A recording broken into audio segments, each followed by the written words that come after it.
আসসালামু আলাইকুম ভাই ও বন্ধুরা, হাঁটতে হাঁটতে চলতে চলতে ফিরতে ফিরতে চলে আসলাম আমাদের বড়াল নদীতে। আমাদের ইউনিয়নের ভিতরে চংদপুল এই যে ঐতিহ্যবাহী বড়াল নদী আছে, যেটা পদ্মার সাথে একাকার হয়ে আছে, সেই বড়ালের পাশেই আছে আমাদের গাছ।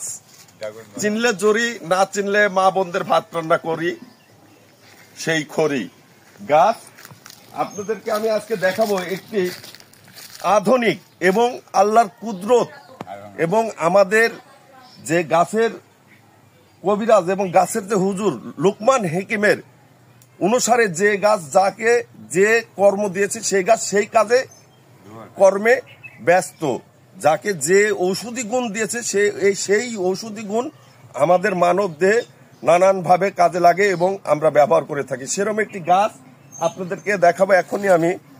গাছটি হচ্ছে আপনার যত বড় ভাঙা, মস্কা, ব্যথা এবং যত বড় ভাঙায় থাক, আপনি এই পাতা লাগানোর 24 ঘন্টা আপনার একটু ভাইয়া কষ্ট হতে পারে, কিন্তু আমি আপনাদেরকে গ্যারেন্টি দিয়ে বলবো যে 24 ঘন্টা পর থেকে আপনারা যে শারীরিকভাবে ভাঙা জায়গায় যে একটা অনুভূতি তৃপ্তি পাবেন এবং 21 দিনের ভিতরে আপনার কিন্তু এই হাড়টা জোড়া লেগে যাবে।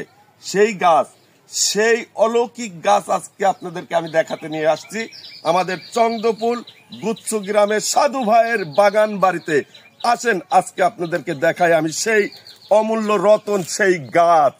চলেন, সেই গাছ, সেই অমূল্য রতন, এই যে বাবা ধন, এই যে গাছটা দেখেন আপনারা, কদম পাতার মতো পাতা।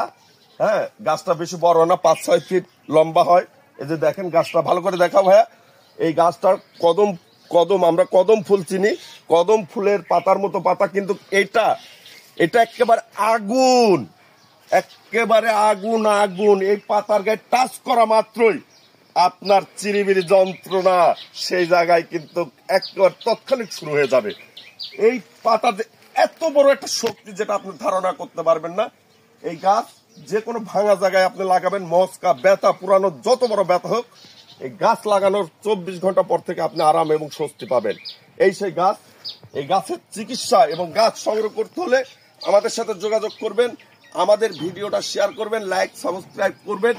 আপনাকে আমি সব তথ্য দিয়ে দেব, শুধুমাত্র শেয়ার করলেই আপনি পাবেন এই গাছের সন্ধান এবং এই গাছের গুণাবলী আরো কিছু জানার এবং আপনার উপকারে লাগবে। যদি মনে চায় আমাকে একটা শেয়ার করেন। দেখতে থাকুন, দেখতে দেখতে ভালো লাগা থেকেই ভালোবাসা, তারপরে থাকবো আপনি আর